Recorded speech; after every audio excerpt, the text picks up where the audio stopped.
party back off for moon can claim Yankasa the party, the New Patriotic Party. But in 2017, I want to read something for you. Okay. Now 2017, who said the New Patriotic Party? Almost say from 2017 to 2024, Oma be over 5 million. We mono te said the Franco air can. Yana Ayuho. A quite baby will hold my young coffee will bet me a faso at creating employment. Wadra, a bayer some from a woman's woman. Also 20. Dr. Mahmoud Bamia said they've created 2.1 jobs. 2.1 million jobs. Also 2.3. You see the inconsistencies. If there's a requisite data, if there's an accurate data, because we are talking about a different thing. Now, if you look at that 2.1 million jobs from creating now, at DBC, and that exposes the New Patriotic Party. A party no constitution, no near Credia Shemu say party no ba a baymua. I was said, woman, a woman, your pequa, no say. And also by say nipa no emuno e bia ye public sector dia ye ke say aban na be fe nipa na say aban be support nipa ma ono so aye na adwuma e dey ni ehu e bi kura de na eguro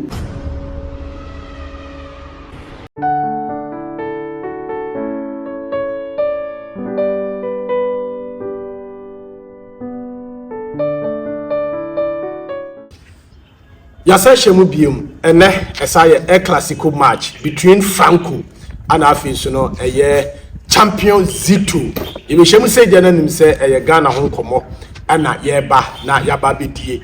Uhe Zito a ukura the party constitution and Afinsuno ade say Franco nsono ukura the papers a ono so ne tablet eda ne nan so a ene yeba begura mu na yabedi nkomo e de afa Ghana ho den ana trend ni nyina no enkomodi a ene ye ba bidie sha Friday say dia na nim say Ghana ho nkomo Ghana first agenda na no ana ye de enam ye ntan obi ana ye no obi na asema beba no se be Ghana betimi afa ne ntoma pa afira no ene ho nkomodi ana ye ba na yaba aba bidi lebelinfo Franco radio na boko ne ya me ada mam Jesus so o me kakra mam peja na chima thank you me Jesus o we o me so ne ko ye pa bibia boko nyame adom ye da Yesu ase Zito uda ne me ko say o boko say dey my free why free say say free be no frame bia abrante na adwuma bia na ye dan no ye no me ja obi akwai. Oh, okay. Mom de Chelsea be go so mo ko carpenter for so be awi ni bi enti. Yes ya twen kakra. Onesu oni Ghana ha. Debi ono a wodi oni ha. And the from scratch na. Oh, as no kura se papers ni na wo. Hey. Wow. Ni baba ya ba ko pe kura ni mi se. Be si dan ma ne papa. Obi ani. Wow.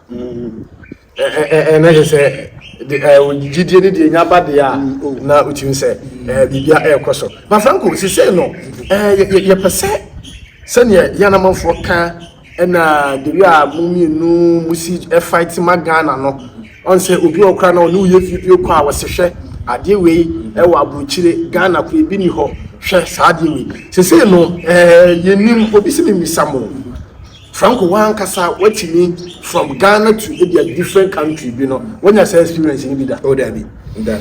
Minyanya say experience in Ibida. From Ghana to different country, yeah, and I'm very sure I'll get that opportunity. Wow, they say minyanya opportunity. Who say if you listen to them, because they don't give command, they create a certain kind of impression to you. Okay. Almost a baby or one baby would move. Okay. And sometimes it comes to them as a surprise or mirage. Say, every bit by Ghana about 20 years or boss on said that when the massive development be air force for Ghana. Okay. Who will go check their child. And some example, I'm aware of a teacher dance. Okay. Because we could try Germany baby no their child was we know what they quite be our more. Okay. No their child. You see, who say I did be American. The more you change a reporter speech. Okay. But if you are able to get a feel of it, who said the normal see call if you are called about all cast some now who's that be you paying for movie abroad too much. And you quite wow. Mami Musa Zito from Ghana to different country we are nina ye bia say ye nuanom wo ho aha me ade me nko ba bia but baby me nuanom ne ma yonkofo bi ntu etoda wo mu ti asem bia ye ka na wakwa akojira baby ne wotwa ne wode eba last one sem kokko ye video poano kwan na bidie ka ne articulate bi atintim wo so yeah no say asase pese kura na ti sei na kofo pombre nya me bra ono kokko gina baby a wo se wo de me so video o video ko wo ye bi ye hwa kire say osusu ohun say ensuo ne da hwa be some meters to ayi no wo wura fom wo wura tunnel bi mu a kire say light wo mu car kwan no so ha ko be for ha ba be for ensuo ase kura wo bi etinya kwa ko ye kwa ni ato na wo de wo wanya asase pese wontimi nye Franco anyway no abusafo say I think say I was here in that experience and you better say you start to Dubai sir and okay yeah bad Zito oh say your friends say Safia isa also no dey akoto so obi na chewade wo bede no akokire say na me pa wo say ha na wo say me pa ha wo say na ekoi okay it was ya and e be na Dubai tour yatimi yemi ensanyine timu no yatimi akopie mu e wo honti no if you want to support this agenda and so na oni yen adi enkomo na bibia akoso yen konsem no so wo hwe daily graphica omode report bi aba ohwe wana magalam say de ne no kwa de ye nko ho organized labor o makoli of mo strike no ye nheda enko but bia utimu say ye ba bedi mu nkomo pa no 1.9 million youth idle that is utimu say Ghana hankasa no 1.9 million youth ana say obi omu eni adwuma report we by no timu say akwakọ ha adwin pa Franco ye nin camera wo so na iwia yakọ Zito so Kwado and now what they send me I'll catch him say is coming from the Daily Graphic. I said to myself, say we are sitting on a time bomb.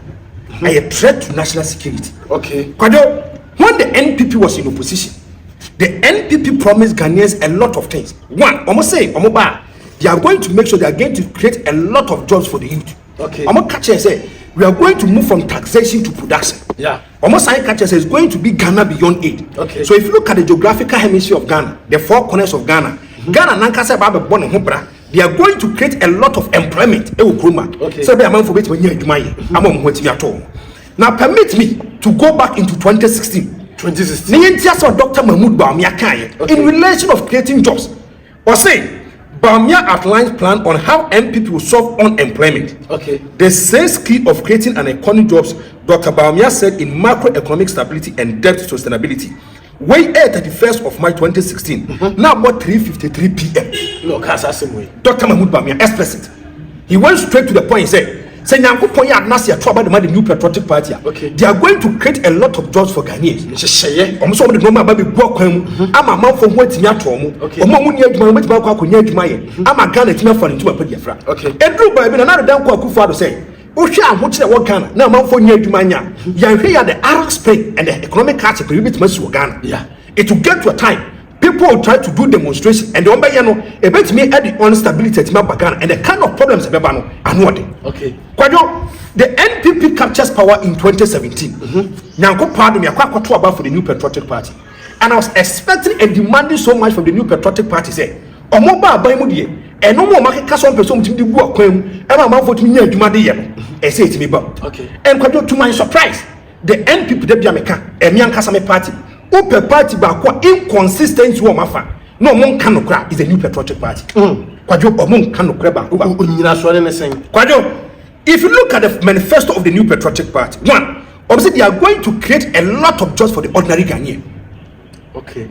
Obakaya and maybe John Wadu, he was the former general secretary of the new patriotic party, was saying, and since ya MPP for the Aguhono, and then no more Moyano, a bedroom rebino, we are going to import people. Yeah, quack of farm for the Fiamon and it says, Edmund Busso, Edmund Buswa. We will go outside our jurisdiction, our domain, to go and bring people to come and work. Or say Ghana, man for Benya Broso, Ama, who to Yaba. And that your cast assembly, the faithfuls of the New Patriotic Party no mudraho will be a pony because the General Secretary is part of the cabinet. Cabinet take concrete decisions for Ghana. Cabinet, you know, any minister of beyond the quarter has you. Okay. We have cabinet ministers. If you're a General Secretary of the New Patriotic Party, automatically you are part of cabinet. Okay. Cabinet, then they take a decision. The man, I said day-to-day running affairs of Ghana. And to be the General Secretary of the New Patriotic Party coming out to say the New Patriotic Party babe yen nyuma bebre no me bie nyuma ama yakwa kofa amanfo fia manone o kwade wanka koma o say adwuma no bebuso ama yakwa amanone akwa kofa amanfo de aba. That means na say Ghana ni kura ntu kwan UK Canada o quiet o man na se for because enyuma ne doso omo say bebu meaning say we are going to get surplus ti asem ye enya say bia a deficit ye ba benya surplus kwade in account ye cut surplus I didn't know so I'm ye kura ye yempo and it's idea obi o Cambodia obi o Israel obi o five for make my import sanko for so momra krom ha no mo me yeduma. That is John Boyd for you. Nana Addo NPP so catch so mba bibie nyuma. Secondly, they told us Ghana beyond 8. Ghana beyond 8. Omo say oma bibie nyuma mama for nyadment ye nkwa manane nkonko peska na bosi amfama. Because enyuma ne do so amanfo ye no they are going to get a lot of revenue. So stability bet yakoso ama Ghana ni etima for into a pedifra. Quite to my surprise, the New Patriotic Party comes into office in 2017. About 2017. Now Nana Addo Mudi Nkomo, and I'm going to tell you so many things today. Party back off for Mun Kano Yankasa Party, the New Patriotic Party. In 2017, I want to read something for you. Okay.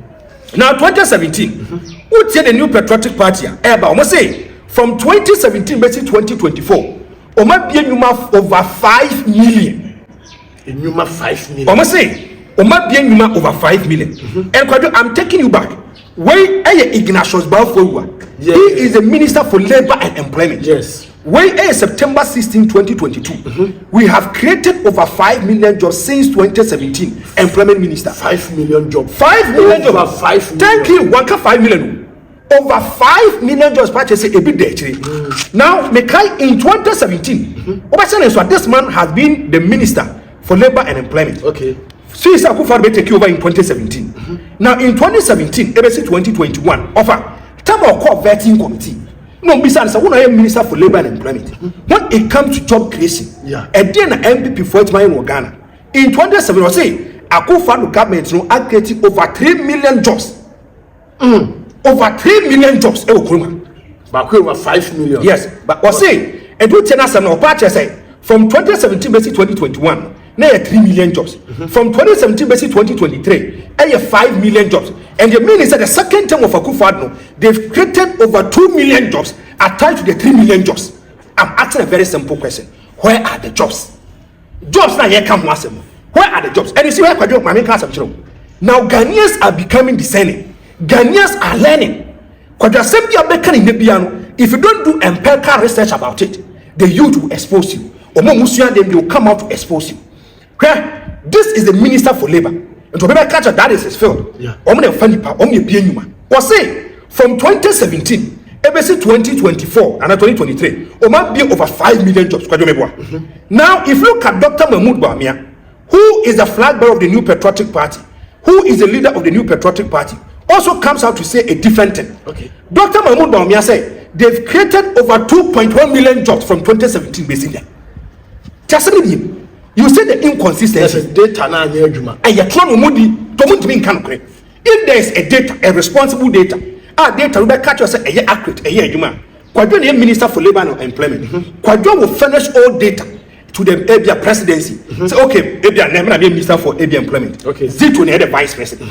Say Zito pursue concrete decisions at airports of Ghana in relation to Abia. The data will go to Zito because he is a flag bearer now. Okay. He is going to use it as a campaign tool and preach the gospel of the New Patriotic Party. It's also Bawumia is a pathological liar. One can and the papa is also did 22. Now, Dr. Mahmoud Bawumia said they've created over 2.1 million jobs. Now, Fatiha, the spokesperson, Dr. Mahmoud Bawumia, Gideon Bwako, what can I do, man? What's it? I say Bawumia's 2.3 million jobs claim can be verified. Yes. Say Gideon Bwako. Also 20. Dr. Mahmoud Bawumia said they've created 2.1 jobs. 2.1 million jobs. Also 2.3. You see the inconsistencies. If there's a requisite data, if there's an upgrade data, and can because we are talking about a different thing. Now, if you look at that 2.1 million jobs from marketing now, at DBC, and that exposes the new patriotic party. Debiameka, me say, what's Ajuma ye yen can. So I'm going to open up Debiami MPP, but I'll tell you the reality. Objectivity, integrity, and then credibility matters. We don't joke with it. We have created. We have created an unprecedented 2.1 million jobs since assuming office. Dr. Mahmoud Bawumia, 12 December 2023, 1:12 p.m. And I want to read something for you. I must say, jobs no are creating no. Of almost 2.1 million jobs no. 1.2 are public sector. 1.2 million jobs are public sector. Public sector no. Nipo public sector is accountant general. Yeah. Or no, and ultra public sector foka. And accountant general on also know the requisite data at HRSA and pa Zito accountant general. A Ghana ha at my phone now about public sector. So the data belongs to Zito. Okay. And at the Zito Bekambiano, it is right. Mahmoud Bawumia so might be over 1.2 million jobs in the public sector. 1.2. Our public sector. Private sector is 979,000. Okay. And Omoka. What do you do with mommy? Who can you know for Casa? What is it? But see, the Controller and Accountant General Department has paid the 15% cost of living allowances agreed on between the government and organized labor. An amount of 485 million was disbursed to the account of over 600,000 public sector workers on the government payroll. Thank you. Any day. When 600,000 sector. This is the accountant general. Okay. Public sector for. So I say an amount of 485 million was disbursed to the accounts of over 600,000 public sector workers on government payroll. Thank you. What's it, Dr. Mahmoud Bawumia? I say public sector. They've opened over 1.2 million jobs. Just 1.2 million jobs. Nipana Utiaka, Padwene Huno, they will Tiaka. All the requisite data or the accurate data database they found was over 600,000 for or money public sector workers. And the other says 600,000. And the 600,000 600,000 or more. And I'm no say of an unemployment rate. And the John Dramani Mama was 8.2 quadruply. 8.2. And the Nana Addo NPP 14.7. You can't see I won't tell you. I'm more confused. 14.7 in terms of figures. I have 7.5 to 8 million Ghanaians. Quadruply 7.5 to 8 million Ghanaians. Out of 7.5 to 8 million Ghanaians, about 70% of them are youth. 70% of them are youth. A threat to national security. And I'm not saying the biggest congregation in Ghana is Betting. And what Betting is the biggest congregation because Dr. Mahmoud Bawumia is too desperate to become the president. If you go to the Islam doctrine, almost say Betting is haram. And I don't know. Dr. Mahmoud Bawumia, Akufo-Addo say he wants to discourage the youth from doing betting. Or the 20% and they are to betting. So into this Ghana, we will 20% to the government of Ghana. Mahmoud Bawumia so obey side 20% in the free. A staunch Muslim, a staunch Islam, Obeka say it is a total deviation to the doctrine of Islam. Franco, you better say Zito. Franco, the Niema, solid 10 minutes. Now can be for Dr. Bawumia John Boadu can say create jobs and jobs. Dr. Bawumia can say during the era of Nana Addo NPP create jobs and success work can John Boadu so there Franco can. No man can Franco. MPP Constitution Article 2 Section 18. Or say to solve the grave problem of massive unemployment and to provide for all who are capable the opportunity and means of earning a living. either by way of self-employment or as employees in various undertakings. It is a case who are capable, to those who are capable. Yes. We no protocol be say you mo ba be solve unemployment. The kwan ya fa solve no enim se we ye party A, enim se we party B, enim se no an say adwuma no e bi a we say fa say ye fa adwuma ye say ye fa driver for ye pede wanya 5 years experience na e bi an license ye di etu nya de ba na ye di na wanya 5 years experience dia enye party bi ase enka de na ho na we mu no te se de Franco eka no ya na ayura ho e kwan bebre wo ho no ye nkofo we betina fa so a create employment wa bra e be ye sempra ma wo man so wo mu hu ho akwan e mu ba ko ne sa planting for food and jobs wo de buy woni 1973 abra general champon oba 72 to 73 na wo mo start se wo mu ye cocoa project wo wasa se wai wunya kira asase na wo afu ewura no de wani cocoa project for na eba be fa nkofo am wo ma ba be hye obeye nursery nursery no wo mo ekwa kwahye robbers wo obia ewude no de sese wo hye cocoa project na cocoa project so wo be hye nursery because eno no wo de be kwa afuom ho eti nursery no start say ya na afi workers no so gu afuom ho wo do aban no na etua sa nkofo no ka wo because so benya so fa so enye cocoa kuani no na etu ba po no na ye wo project for office da bia be ban metro FI for woman da woman no face etu be ko manam na bia afuo be nipa be se tete afuo eti bia ne ye wo manam na project for no wo ko ade eche wo wasiri busu no wo ko ade eche wo wo nyam be kire ade eche bia wo mo kompopotia na eno no ye hwe nipa dodo ye be fa wo mo wo poano area ena anya poano area so nko an bo ebi abekọ bekọ ede cocoa project wo mo nso ebi wo ho wo bekọ ha say project wo bekọ project office na dey na yehu be say jobs na ya no mo se wo ma create no unsa dia data na ka process obi ka so obi adi du obi atemtie nkofa nto ade obedi kan bisa ne say ede asem no kan ya na ya atemdidie eti nipa nso wa create jobs a eye de be adwuma winning school feeding madam for ba ko da no menini di nkomo o se nanse ne ho kire no na bisa ansa de o se be 4 months ni wo mo madam ensan kan ni sikanti ntu ya wo mo ka na so no bi na ye adwuma na so mo ye nipa be so mo ye nipa be ni na se ni mam se o se 300 eno ne ya de akoka ho se ya ma na adwumu 300 so no MP no ana say sa deputy minister for one the credit to kura we be use no dey no kura boro mo bi boso me akatua so so no bi akatua oh etina make say sa planting for food and jobs he started say mo se mo ba be yem na mo se yakọ ekuro bia brantia na ma ababa bia wo benya asase ye be se 4 acres bia no kokoye ho plan na fabra etini pa no kokoye plan na wo de ba ya wo de ba be kire ye na no e wo se sa sika na ye se ye de bebefu eho ene ba wo de ye mfe nkohye ni pa no se bia so de no an se etini pa do was e bia laborers be se 4 ene wo mo kwa wo de order se wo mako etinka po no nipa 20 ene obi a wo 4 acres and planting for food and jobs ke how many acres wo po 80 etinka be kwai constituency no mu nyina na be kwai municipal no mu nyina se selecting cross o de se ye no pilot basis ye nkro ne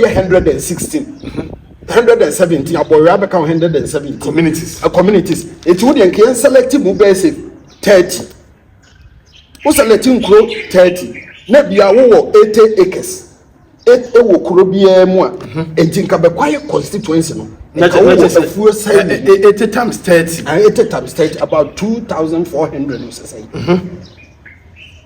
etigade ba aduane na entimi ma ho ba ebeduru sa ba ni begu because tembia no say aban bia egua ana ye tumu fra konya so na tisi obi ewu wo so obi wuwi a na se da te ne ho nsem we sabre ya wo mo tetso no ensem bi wo ho enya ade a wo beti ne ye tu wo mu wie na fe na obi no eba be take over ene nsem ni bi ho ede epie eti unemployment na yes wo mo say ya create jobs say na ena na Franco kan say ade na ade a enipa no mu nyina na boye na obi se obi a mafiga foforo okay ye 4 ene ye te asisi enti sasem bi si a edebe ne yes ye kwa akoma account Franco bekan de wo bekan de me mekam de obi abema different na kire se yasma ye ka no ye boa na se hu ne bi no anyi okay enti unemployment ye party no constitution no ne ya twere bi ahyemu se party no ba aban mu a wo se wo mo nya adwuma nya ye pekwan ye be na wo se eno so by se nipa no emu no ebi ye public sector de ye ke se aban ne be fe nipa na se aban be support nipa no ma ono so aye na adwuma eden ye ebi kura de na eguro kofu opon blenya se me de me metimi aye ne se me de ka beba na brantie bia na nka ne papa ntimi nyesika nkonkoto papa no ama guarantee wa bro de kakra beto ase na o magim konkoma ne ba ne nya adwuma yanka kwali ntwi na kwali no sa no fa ka from 15 December 2022 yanko habobi mitimi fa ka ma bi ba ko kura ye mfa me nko habobi because cars ya wono odi ka kura de ba ye first batch the dollar near 5 cedis 70 pesos actually ko 6 cedis 60 pesos 70 80 pesos 30 pesos actually ko 9 cedis along the line what the car need free obi 2 years within the range of 2 years no and a dollar na kwa ko 12 cedis it is a sikana or the kokofa car ne ba ye na a year 5 cedis makacho said dollar no so habo hokra no kwa sa na we duty so kosoro eti wo nipa no wo de 5 cedis 30 pesos 70 pesos 5 cedis 70 pesos and wo de car no sesen ye de ma obi na kokoji sika ni wie ya na do 12 cedis it is one person okokoto kaya he find wo besen akwa se car no ananse so the car no 10 by ya this time round obetimi akwa kofa be 5 or na 4 it's a business ni gu anu it's business no a instead say wo mo ba be ma amanfo adwuma ye no rather no ebi die no mo ye de wo mo ba be gu no ba wo benya ayi meto aba me bobafo no so a te se de na dombo du kan na Franco wo gina ho no wo bone se but e beto sa abire wo mu bie ni ho no obebisa se jobs no e wo fa hin edura nyumre na se ifra no pa bonza manfo gira kwa ho no ne ade de free be 9:30 no wan hwe ekuro bi wo wo kwa obeka se nipa wo mu nuru 10 na de ma moto bi ana se bibi ntwi kwan so se kenkran obi ahede mada because kuya na ewo ho se etina la nchamaten ka mechanized farming no ne sa transformational way entise first no enefu na yeye first wo bedo asase no kura be wie no ebi a mo be hye na ensuo no begusu be duaduane ma wo betimi etunyanya ba ko pe wa ha aha nyina be ban ene ntisa enfuye no se de besi aba no ne ade no eti se enkaban ne ni abrese wo se ope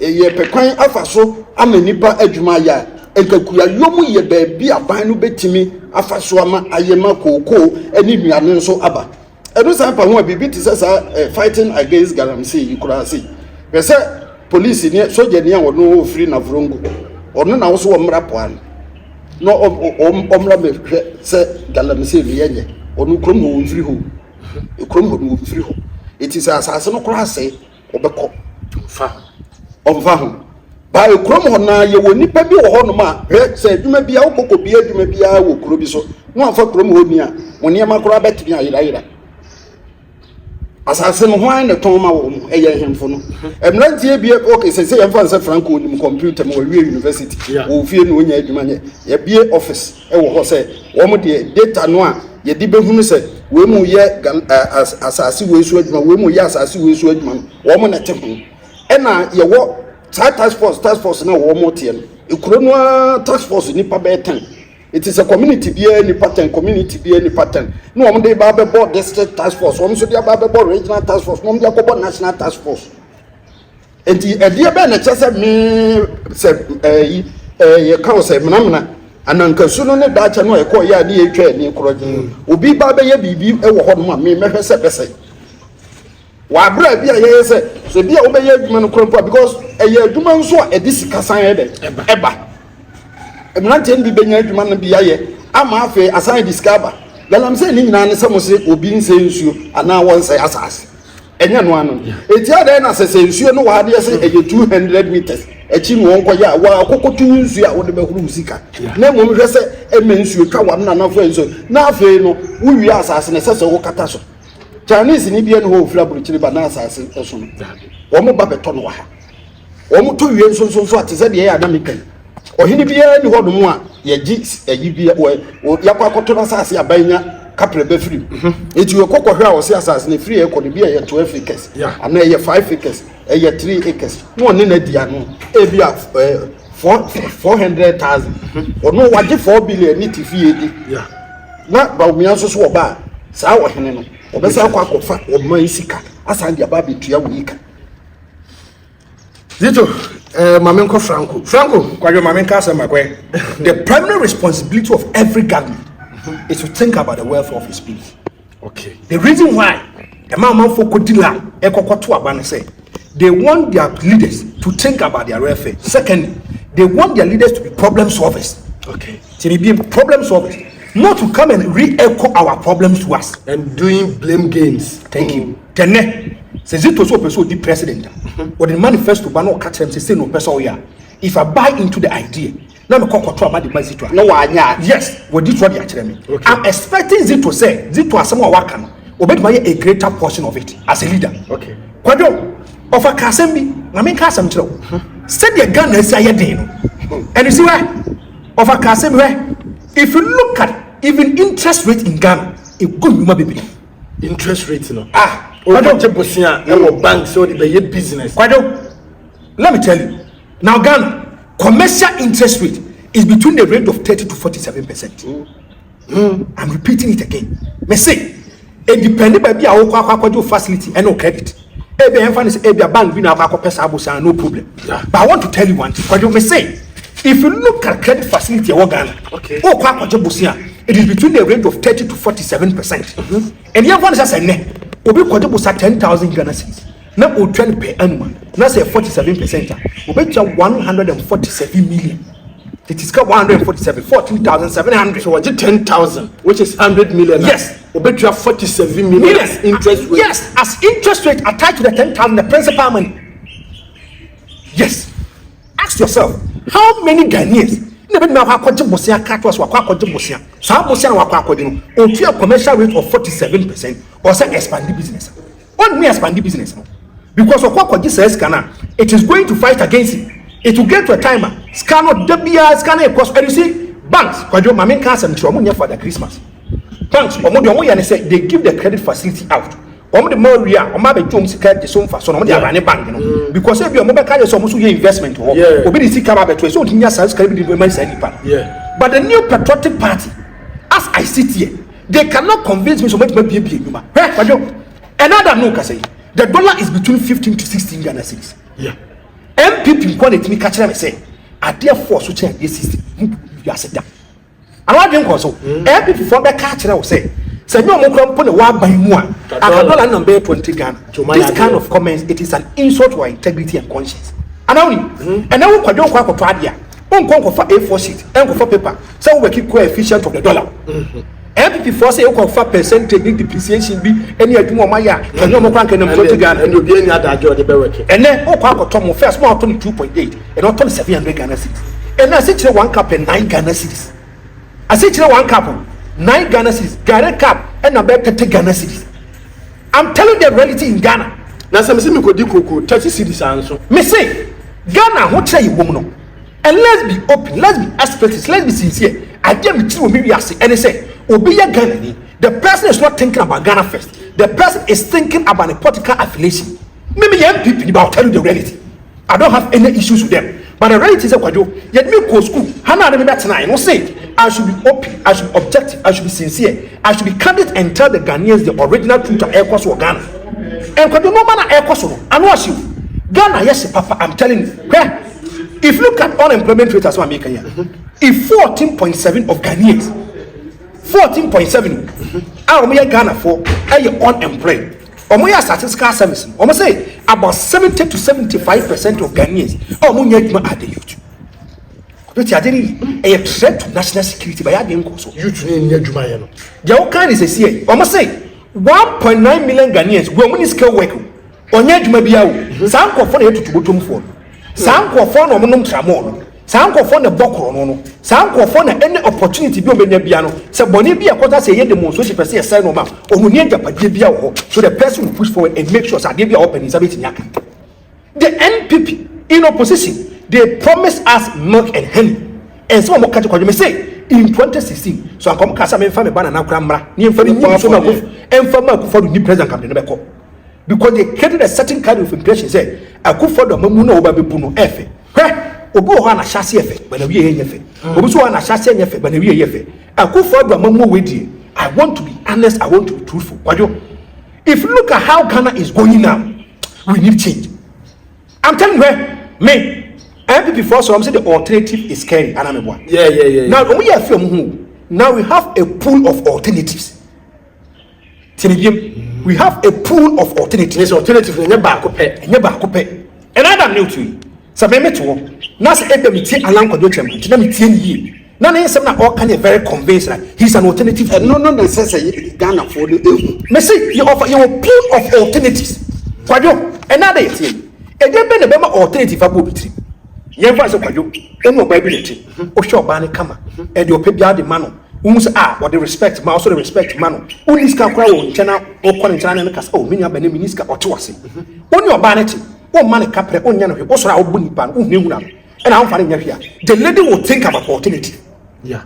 Just what make actually Obano or beg you alternative. Obama there is it to come in a tomb for so be any not be a free no. Or sans was like a camp at some changes are boom some new name. I didn't know Quabon side or Bango Piamont here. She doesn't care about the consequences. Or she has some crowd between us now. Okay. To me, thank you. And the way NPP they are treating Ghanaians and the kind of egoistic leadership, arrogant leadership, Ghanaians are fed up with them.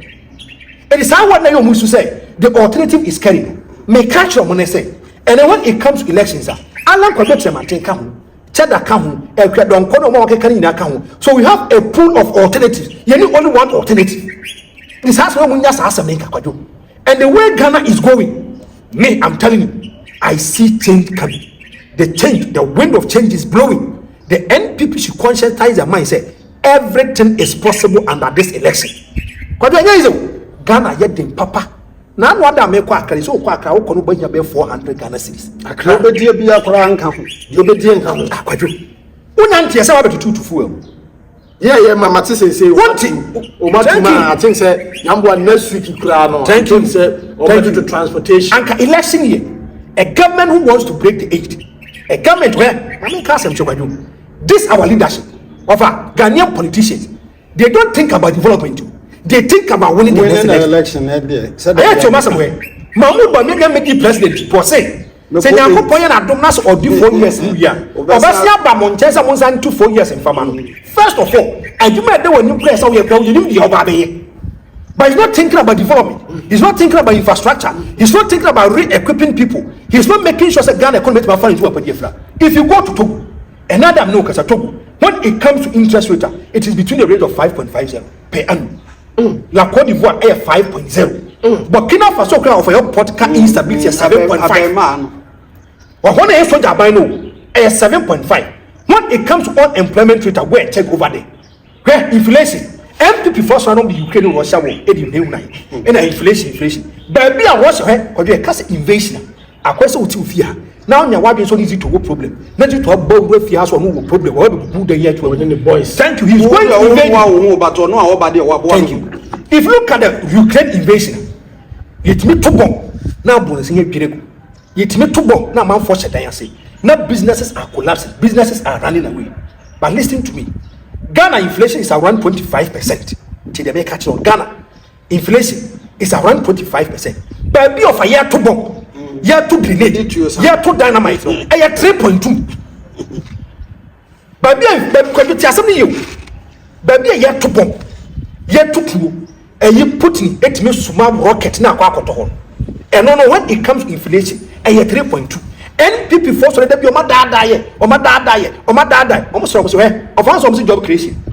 What do we say? One COVID came, NPP, may say, a send young coupon, say, when some jam or pa. Ese nyankopon sada ye politicians for nko agade to ye no ye gane so gum mai Now politicians for Jano, say they are a 5 and whatever 12. And some of them 2 by 50. Yes.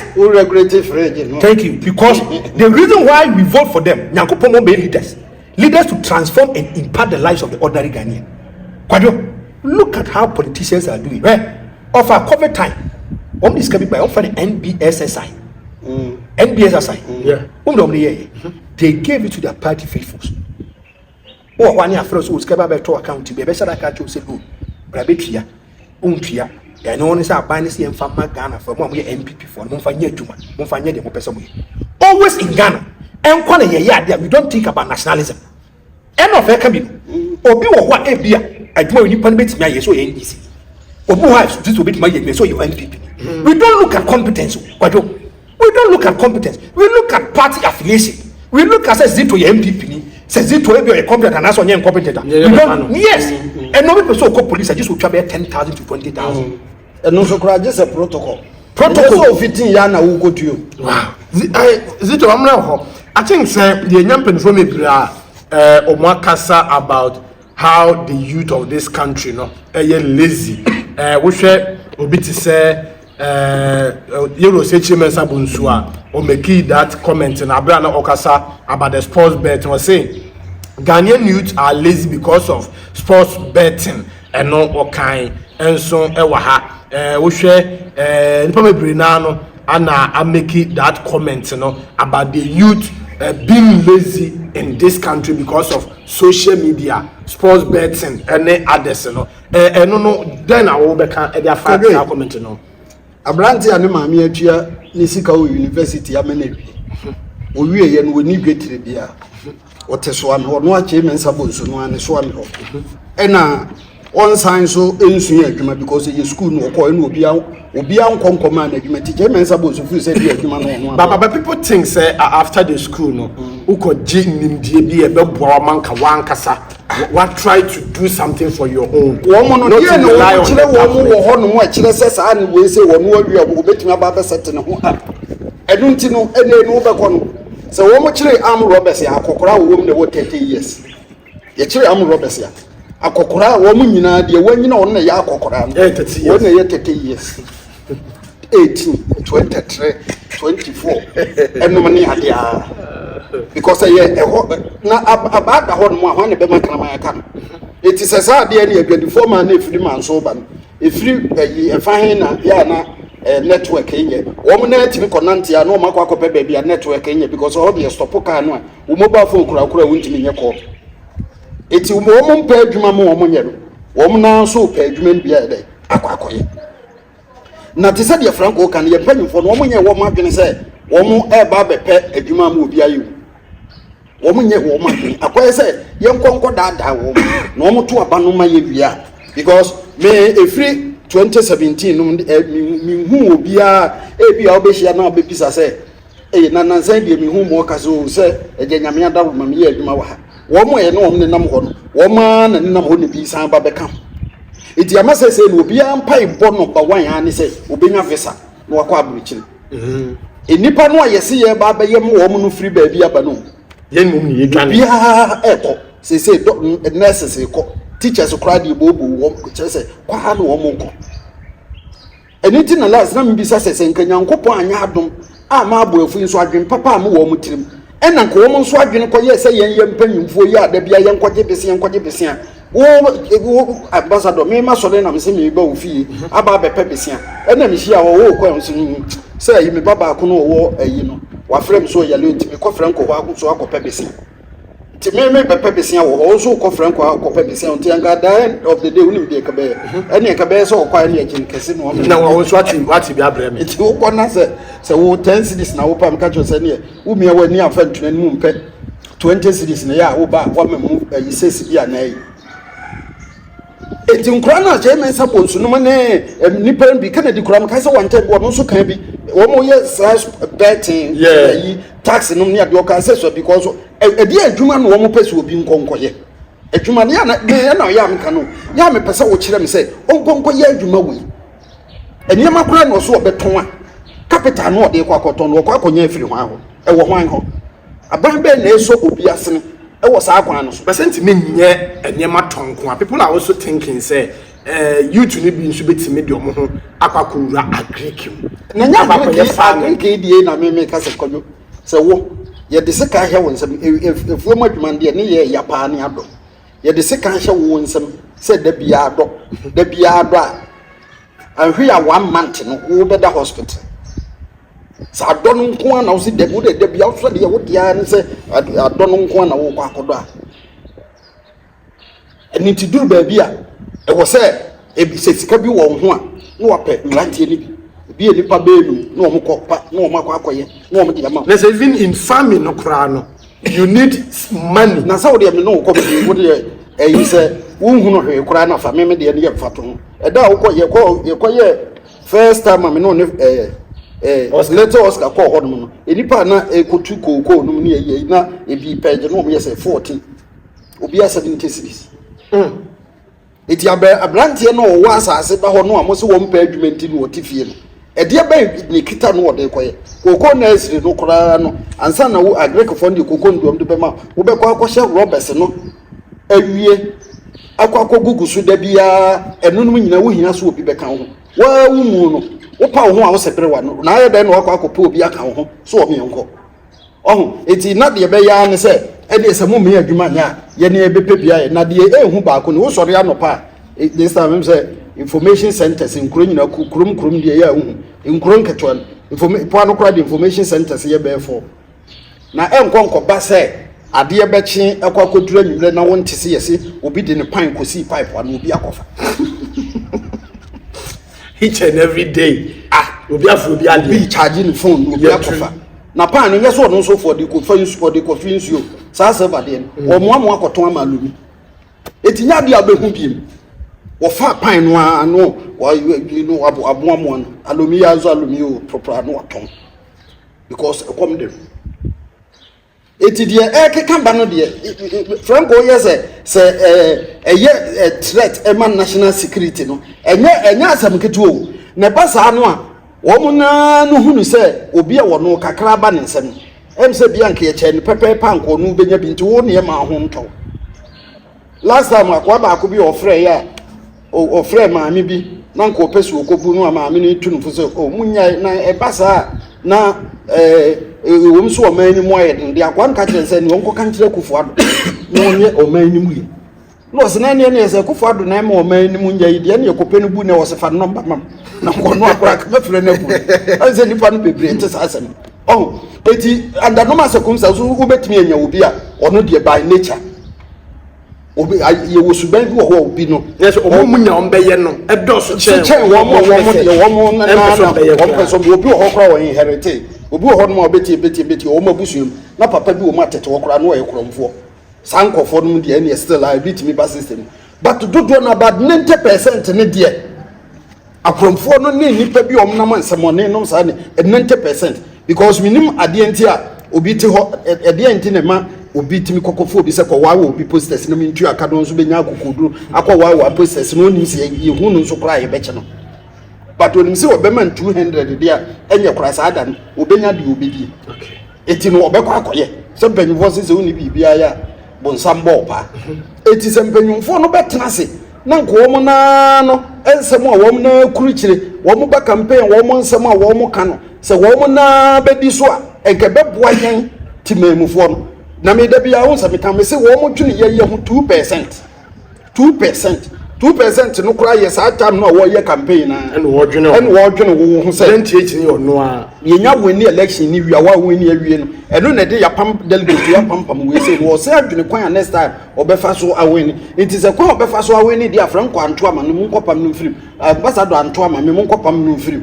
sa ne ma na wo mu ye nyina ye kwan fa so weni and because of that ama say constituency no bebre kura no obekro no say eyi Kofi Adu say kura no say usu a 2008 ye 16 years no ebeto sabre obekọ ba bia ubenya ntokwanda so wo mo nkonde batnya de wo mkasa wa bra che mensa bozuzu nim se e was from your constitution nim se e was your former 7 member committee bia wo me be fight corruption ye beto sabre no ande ye ntimi anye oba be free parliament ande wo hu but wo hu se emema ne de omo mpe adwuma enti na so ka beti na hwan no so wo ho no ma wo dwuma bi a sa quick money ni nyina ye de onye ayintira ohu ena teacher ni no kura na wo no nso kura mpo bi a yafa no no yetua ne ka headmasters no ne ade so no akura transese ono MP ni pay awoje ohu na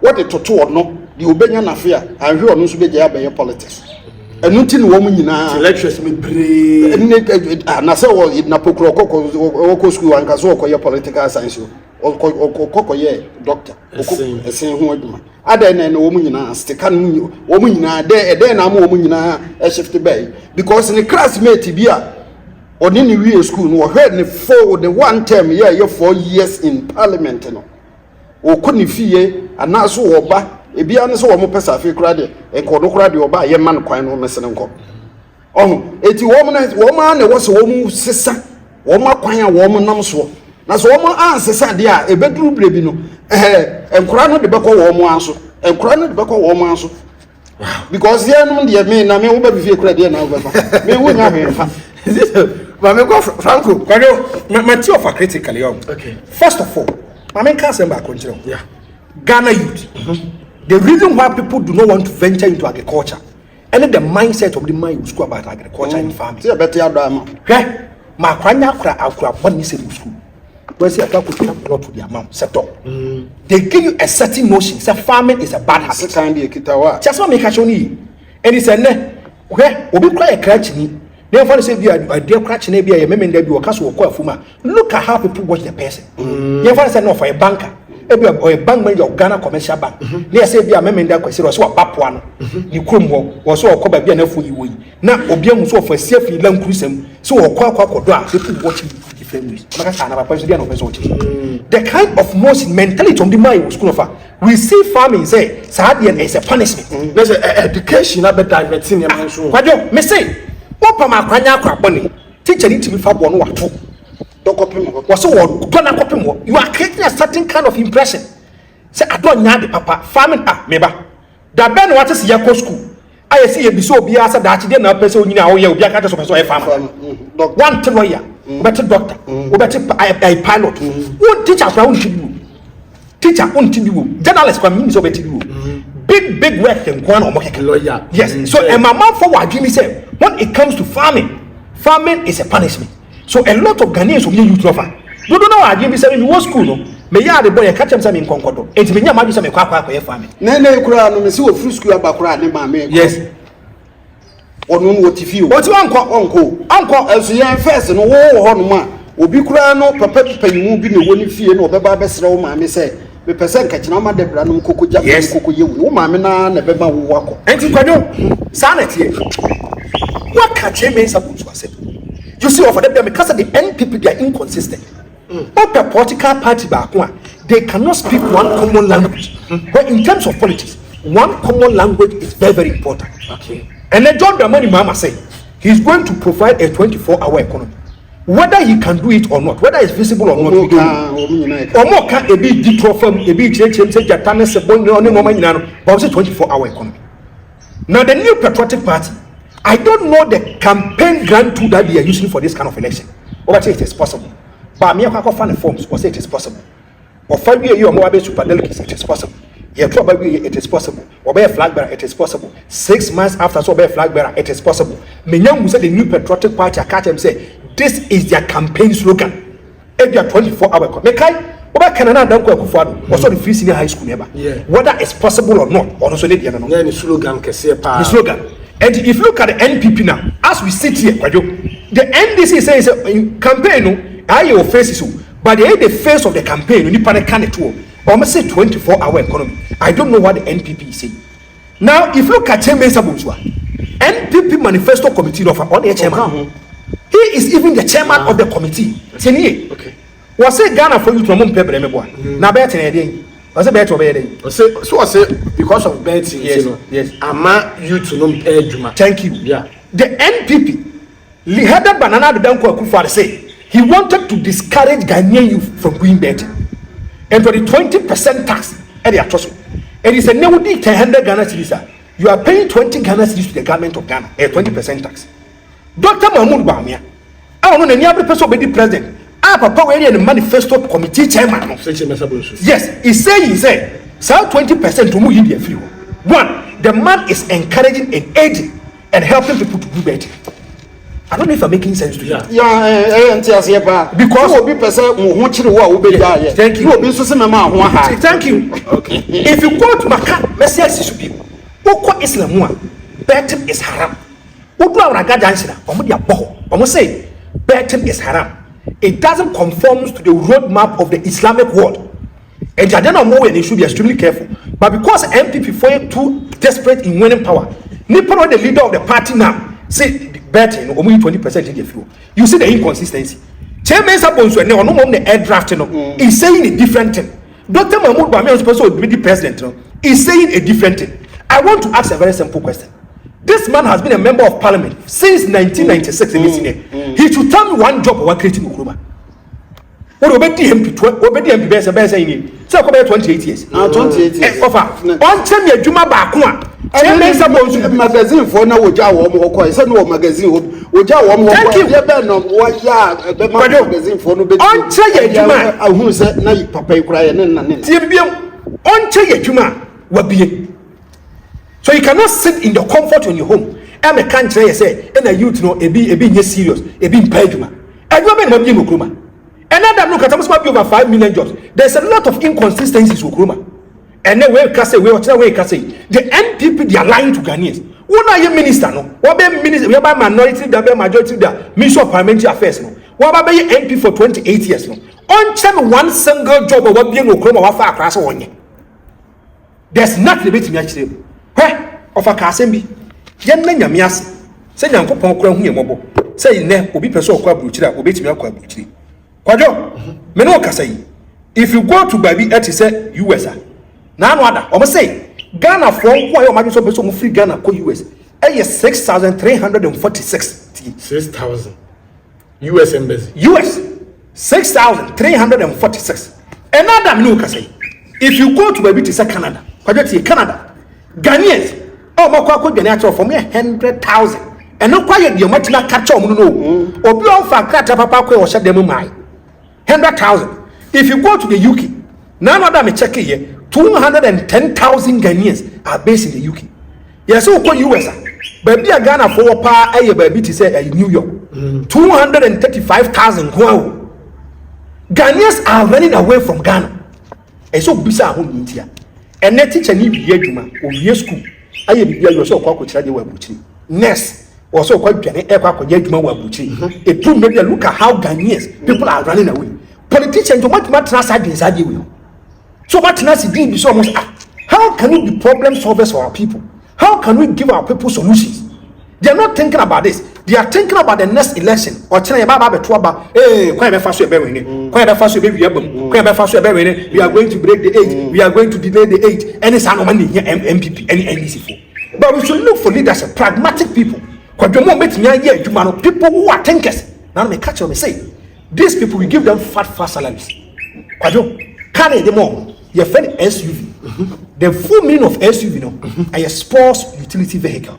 A bomb the more want it. If you buy $250,000, if you $300,000 near their mom, ask yourself, or forbid him to be ACP in police. And your position was of a member of parliament. I didn't. Forbid him to be ACP, Assistant Commissioner of Police. What ACP honor, ACP honor, what me the IGP? When you do that commission area now, the possibility of you becoming an IGP, the toughest office, you wait to make I can say from ACP now called DCOP. Now called DCOP. Now called COP. So for us when you do commission one day, you have the opportunity to be able to do commissioner. But the American says, "Uncle for no, what make us will do this kind of level? They be on bed or so copy of parliament. Parliamentarians you should catch us idea BN, and so that be able to make 5 million Ghana cedis, 10 million Ghana cedis to become a member of parliament. What you know how? And somehow, media, Makaza, what the anya you cry limited be Amra Fourth Republic. Because a former President Lawrence Nappers demonstration a course of power. Yeah, a Jumefu way, Liba way, teachers, no, we must say Yakatuanya, we must say incentives be also about your back pay, President Kufuor bae the same thing. Atano Senate Mama almost the same thing. And Kufuor bae my food be called you know. The Ben artists are parliamentarians and almost music almost they are too professional or some of them are on team. A bin the one more come. And ya dear come. Two person teachers and dom professional. Once we go have some Hannah still our mechanic. And one natural so they are professional. Near the need to politicians and yard bonnie Nikito one. Quado, see a cassa S Gracia. S Gracia patches where you were doing in a coffee about yes, only a question Papa. He was an education director. Okay. He worked with the Ghana Education Service for almost 34 years. Okay. You know, core years. Or core pension 5.7 million. Omutrain sika had the man said Gina Cotton. Ghana Kwan and our politicians I can bonny kito hunting. We bet me out Parliament 1996 was 2000 no S Gracia. 2000 to 2004 no S Gracia. 2004 Abambabe watching from 92 years and Babeji speaker the act. Thank you. Now the woman crest and yeah you say Parliament no ebe go 6 January. Ama woman akro. So ya to aba.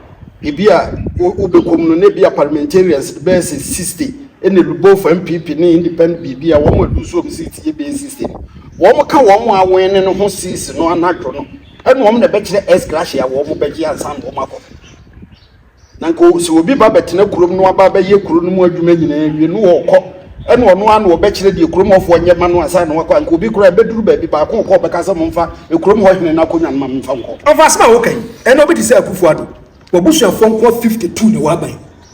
Over 52 and waban mu. Wo nam for where your friend is wo ban nyina wo mu Akufo-Addo bawo. Akufo-Addo ba is appointee of government. I think so creative art. Thank you. Akufo-Addo ba Shatawale to born. Thank you. Man John Dramani mama Akufo ni nua ba Joyce Muktari ba wa pe. Abaka na mamu. Almost a family and friends guy. You so kura wo no awo ye the business kura wo Ibrahim mama wo ye the business kura wo no Ibrahim mama kura business nipa dodo sen so no wasan fa wo jata cement no yes sa na ni steel way mu ni companies no nipa dodo sen no wafa wo no na ka so kwate odon na mu a yes wo ma enkwado but you try $43 million so the abasisili abna da pa oh kwado out of 52 entina Franco ka say wo mo nka no kure na e was a wugidi say wo mo nka no kure they think about their interest and I'm going to tell you and Akufo-Addo is the fair gentleman of the land sika wo Ghana nya Akufo-Addo nya bi say tam kini bi Akufo-Addo Ghana is Ghana wo nya bi say tam and Akufo-Addo ko fie Akufo-Addo is setting up a committee to think about the emoluments. He's thinking about the S Gracia that they are going to get. Yeah, or no, wa kura na obekire fie no ba bia pese ye. Thank you. Me no cars be num wo ne yire de me say ti aso me kacho be na obi am politics. Obi ti de me kacho no Akufo-Addo ene wo didi ama na ho atom. Omo wo ne nchen kwa didi peche na nya president. Ene wo ko fie aka be 5 months oba be freba him. He has set up a committee. Oh mo hwe ne katu asem sika asem so okwa akotena fie. Scare be kacho se be ma Akufo-Addo. Any article 71 holders no tell about down. Yes, you niska. Yes, you niska. Yes, you niska. Na Ghana nkwan yes you niska. Yes, me kuku 51.2 di ma afra go so yomi. Ni ase akwa se akwa pebo sa 3.2 million Ghana cedis. Yes, you niska. Bo yin hwe so se mu nyansa wadwe nya adwuma. Beto sa abren so obi anso adwuma. Me se Akufo-Addo te se wuwo. Won mini pa won so nipa. Oko Ukraine ya to bomba mo mo ho tani atiti mu sei. Akufo-Addo so wa Zelensky wo so ko ka je so hiamwa. Hey, na yi nipa ben. Se kwadwo me ba ofia mebru ye se bia bibia si ha, o je dem obi me ba bia mimi suba ne funda ho. Me ba ma twa kwa da cha ka to se kwadwo. Fe no pa nyina mi di enti me so ma me tenga na fanko twede. Na yi nipa ben. Akufo tumi ko Zelensky wo ka kire ne se, ono kwa akopam a. E kwadwo he. Me pese wan ka so kan sa de. Ye no fa kan we. Ye direct. Mate. Me pese me ye de mouse si a. Okay. Wan ka sa kan. Wo kan wi a o kan wi ana afede me nuni asem de kan head no say a record breaking 6,568 Ghanaians traveled to the United States for graduate studies in 2023 embassy to gidi be so mo school ni pass 6,468 say over there omo school na eko ya no so na ode ku wo e ya ho tani atiti a wo kom enti wo kwa anya hwene yete yi so bi sani bi a be $200 offer was sani 30 million 30 bro are you say 32 yes 3,200 wabuso no wabuchiri or convertible Ghana come say this kind of mauda because say be adwuma pa no ayama no sani 32 na yiska bia so kuruma anawni enyeska bia ene we 100 cities are 100 cities say Ghana so be sesa no ani na mene eminim so be drop in the yiska no family say nyat unya sesa so say kwadwe kase Ghana it mean tell me as a border and quite this kind of people maybe are not serious and see say the ultimate say enema koso na ye ne Franko ene Zito egusu a yedi enkomo no ye next topic no which means we no ye be treat a whole lot of niema enkomodie no emu ebeye de yi pa but